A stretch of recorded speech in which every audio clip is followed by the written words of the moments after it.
Arithmetic प्रोग्रेशनमध्ये problem काय दिला आपण बघूया. If the 9th term of an AP arithmetic progression is 0, then prove that the 29th term is double the 19th term. March 2020ला हा प्रश्न विचारलेला आहे.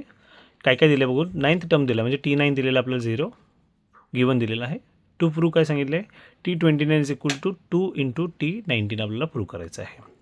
So we know TN formula आपल्याला माहिती आहे. TN is equal to nth टर्मसाठी आपण काढतो formula. TN is equal to A plus n-1D. So आपल्याला T9 त्यांनी विचारलं. T9 आपल्याला त्यांनी 0 दिलेलं आहे. मग T9 is equal to A × nची व्हॅल्यू 9 आहे. 9-1D. सो T9 आपल्याला 0 दिलेला आहे is equal to A plus 8D. Equation number 1. नाव आपल्याला माहिती आहे T19 काढायचं आपल्याला. T19 विचारलेलं आहे, T29 विचारलं आहे. मग पहिलं T19 काढलं आपण. सो T19 काय बघू.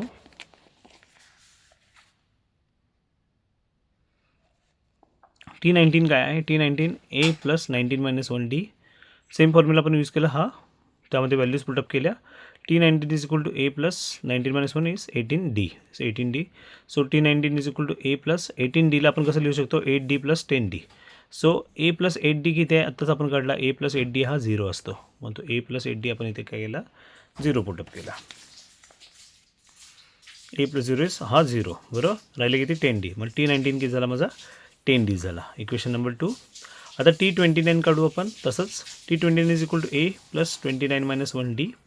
So T29 is equal to A plus 28D. 29-1 हा D केला 28D. परत तिचं बायफर्गेशन केलं. T29 is equal to A plus 28ला आपण 8D प्लस 20D लिहिलं. सो आपल्याला माहिती आहे A प्लस 8D आपण मागशीच काढला आहे तो 0 आहे. मग T29 is equal to A plus 20D. So T29 is equal to 20D. So 22 आपण we can write it like T29 is equal 2 × 10D. आता 10D आपल्याला माहिती आहे. 10D म्हणजे T19 आहे. So T29 is equal 2 × T19 hence prove केलं आपण. इथे 10Dला आपण रिप्लेस T19 इथे लिहून टाकलं.